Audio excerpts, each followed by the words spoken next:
a partir viendo las que yo anoté como ejemplo. Por ejemplo, el cobre. El cobre, ¿cierto? Yo lo puse como tipo elemento. El cobre, ¿qué color tiene? Color cobre. Dorado, amarillo. Sí, puede ser.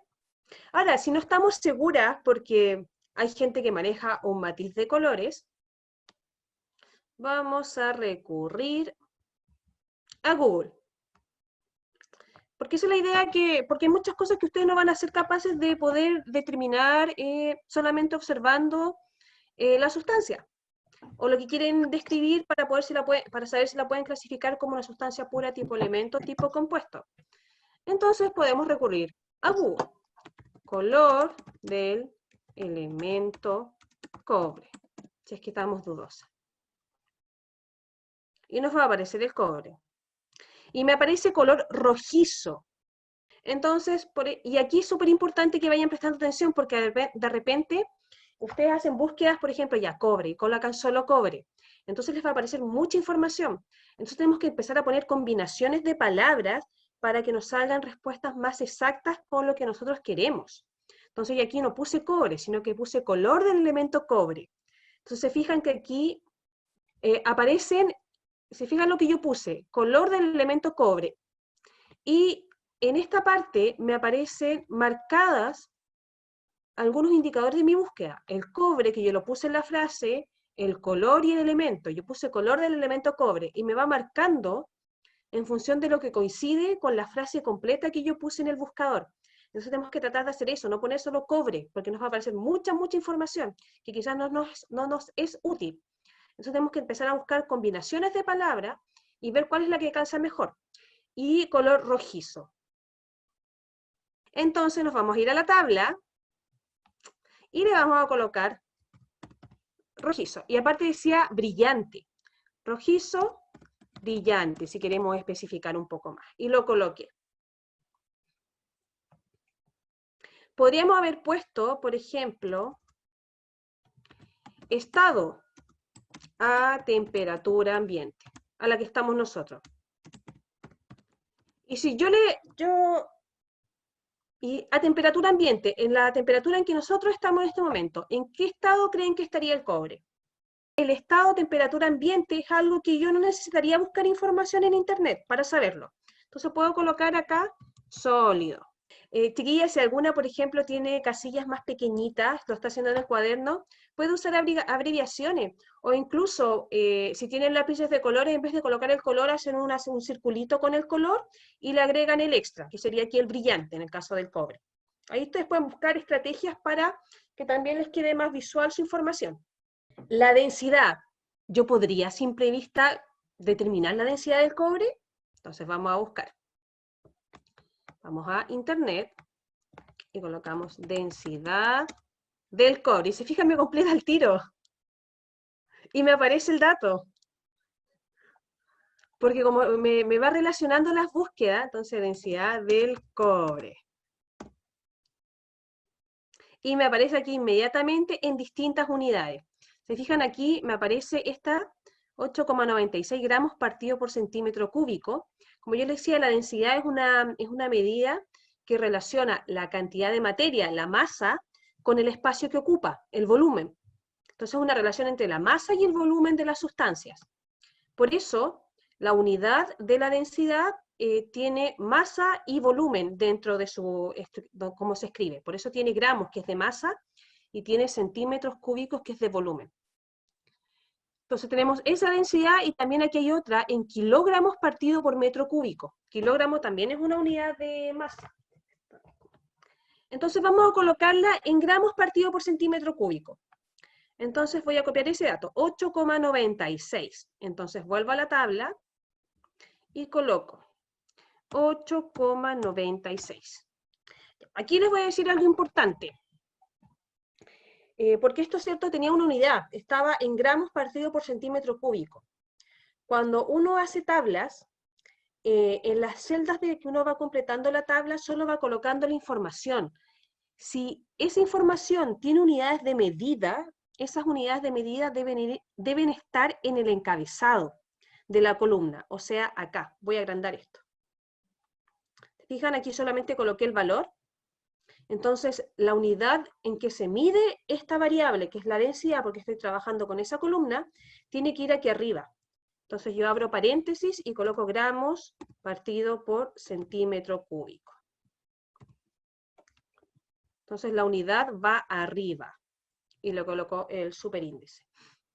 Entonces en la columna, cuando yo voy llenando las distintas sustancias, aquí solamente coloco el número, porque la unidad en que está medido eso ya está aquí arriba. Entonces siempre las unidades tienen que ir en la parte superior de las columnas. Y en el resto va solo la palabra o el valor numérico. Puede ser textura. Busquemos. Cobre. Imágenes. Ahí tenemos cobre. Y de acuerdo a esas imágenes que ustedes visualizan. Entonces, me dijeron liso, suave, me dijeron otra característica. Duro parece que me dijeron, ya. Entonces vamos a colocar eso en la tabla. Entonces, puede que yo no esté en contacto directo con el material o no tenga nociones, pero visualizando podríamos ir completando esto. Textura, que está acá.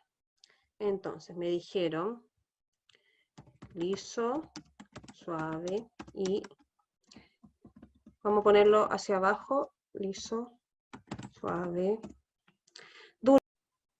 Ya, me están preguntando por el chat, pero ¿lo pueden derretir? Sí.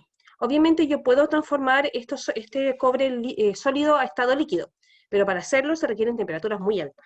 Ya, punto de fusión. Punto de fusión. ¿Yo puedo saber el punto de fusión del cobre? No, lo buscamos. Nos vamos al Google.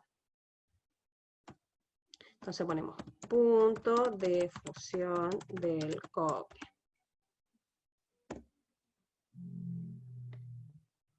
Estoy en imágenes, voy a irme a todos. 1085 grados Celsius. Entonces el que yo estaba recordando es el de ebullición. Me aparece ese dato. Entonces, yo puedo contrastar, si no estoy segura, puedo revisar distintas fuentes. Entonces, me aparece 1085 grados Celsius, y si nos fijamos acá en Wikipedia, me aparece 1084,62, es cercano. Acá me aparece 1083, más o menos 0,1 grados Celsius, o sea, 1084. Entonces, en ese rango está el punto de fusión del cobre. Aquí me vuelve a aparecer 1084,62 en otra fuente. ¿Y por qué digo grados Celsius? Porque si se fijan aquí, voy a agrandar un poquito esto. Aquí me aparece una temperatura, pero está en grados Kelvin. Y nosotros en general por ahora no vamos a trabajar en grados Kelvin. Estamos trabajando solo en Celsius con los que son con los que Chile trabaja, principalmente. Entonces voy a anotar esa, 1084,62. Voy a volver a Word, 1084,62. Y lo que ya había dicho anteriormente, estos son grados Celsius. Pero como les había mencionado también en la densidad, cuando nosotros completamos la tabla, solo colocamos los valores y las unidades en que están medidos van en el encabezado de la columna del dato. Entonces acá en punto de fusión, yo debiese abrir paréntesis y colocar grado Celsius, que es en la unidad en que se está midiendo ese valor, o esa información de los distintos elementos. ¿Qué otro dato podría agregar? Si agregamos punto de fusión, por lógica, ¿qué más podría agregar? El punto de ebullición. Ya, punto de ebullición.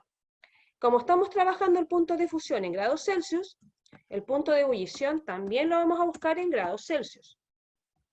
Y ahora vamos a buscar el punto de ebullición del cobre.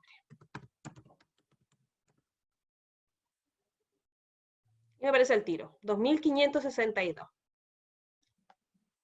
Vamos a ver otros datos para ver un promedio. 2595 me aparece en Wikipedia, en esta página. En Wikipedia 2562 es lo mismo que aparece arriba. En la que sigue, ahí ya no me aparecen directamente, tendría que entrar en la página. Entonces tenemos coincidencia, entonces vamos a escribir el 2562 como dato de la temperatura de ebullición del cobre. 2562. Entonces así vamos completando hacia el lado. Se fijan acá también que aparece otra información cuando puse esto. Aquí arribita. Dice, el cobre es un elemento químico de los denominados metales de transición. Entonces, de acuerdo a esto, yo también podría poner en mi tabla, es que ya pusimos tipo. A lo mejor podríamos incluir clasificación en la tabla, de acuerdo a esta información que está aquí, que si ustedes tienen su tabla periódica, también les debe aparecer. Entonces podemos poner clasificación, la N, tabla periódica. ¿Cómo se clasifica dentro de la tabla periódica? Y aquí como metal transición. Y puedo agregar esa información. También, mire, me están sugiriendo también que en la tabla podría incluir como criterio el símbolo, y escribir el símbolo químico de la sustancia que estoy trabajando. También puede ser. Entonces, fijan, aquí aparece la compañera que me decía los electrones. Aquí aparece algo que se llama configuración electrónica, que eso lo vemos en octavo. Aparece la dureza, que hablaron. Aparece con un valor. Aparece la electronegatividad, que también es una propiedad dentro de la tabla periódica. Aparece el radio atómico, o sea, qué tan grande es el átomo desde el centro, desde su núcleo, a su capa más externa, pensando el átomo como una circunferencia, por eso se habla de radio. Y aparece un montón, aparece el estado, ¿cierto? Estado ordinario, que es a temperatura ambiente, sólido, aparece la densidad, pero aquí aparece en kilogramos por metro cúbico, aparece el punto de fusión, el de ebullición y otros valores. Pero se me acabaron las columnas, me parece. Entonces puedo agregar otra. Ahí. Vamos a insertar columna a la derecha y me agrega otra. Entonces vamos a poner símbolo. Vamos a poner simbología. ¿Por qué simbología? Porque en el caso del elemento es solo una, pero en el caso de un compuesto es más de un elemento. Entonces vamos a poner el símbolo. ¿Y cuál es el símbolo del cobre? Cu, perfecto. Q, que de cuprum, cobre. Ese es el símbolo del cobre. Entonces, esto mismo que hicimos ahora, que yo les fui mostrando, ustedes lo pueden hacer con distintas sustancias. Entonces, investigar hasta llegar a completar las 10. Entonces, por ejemplo, la sal también. Vamos a poner, yo quiero la simbología de la sal. Entonces voy a buscar fórmula química sal.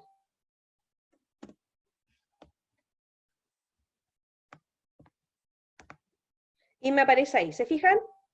NaCl. Aquí tenemos dos elementos. Y en el caso de la simbología para la sal, anoto Na juntito Cl. Tiene sodio y tiene cloro. Entonces, así van completando la tabla. Entonces, por ejemplo, a lo mejor yo tengo sal o tengo una sustancia, pero no sé si es elemento o es compuesto. Busco en internet fórmula química de lo que estoy trabajando. Si me aparece solo un símbolo, es elemento. Si me aparece una mezcla de símbolos, es compuesto. Y así eso también nos puede ir ayudando a ir llenando el resto de las tablas. Y eso es la idea de lo que ustedes tienen que hacer con esta tabla. Entonces yo las invito para que podamos ir corrigiendo, que ustedes en algún momento de la semana se den el trabajo de incluir más sustancias y hagan este trabajo de búsqueda. Tengan primero sí el listado, con qué quieren trabajar. Y empiecen a hacer esto. Entonces ya, no sé si es elemento compuesto lo que estoy queriendo clasificar. Ya, voy a buscar su fórmula. Leo cómo se llama el compuesto, fórmula de la acetona. Una última cosa, antes de, si es que no tienen otra consulta, puede ser que en alguna sustancia, por más que ustedes busquen, no encuentren la información.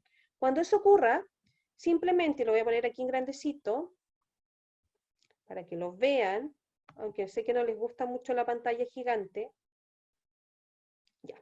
Por ejemplo, si yo no puedo determinar la densidad de una sustancia, la lleno así. Yo en este caso hice varios como líneas hacia el lado, o le hace una línea larga, si la está haciendo en su cuaderno. No tengo ese dato.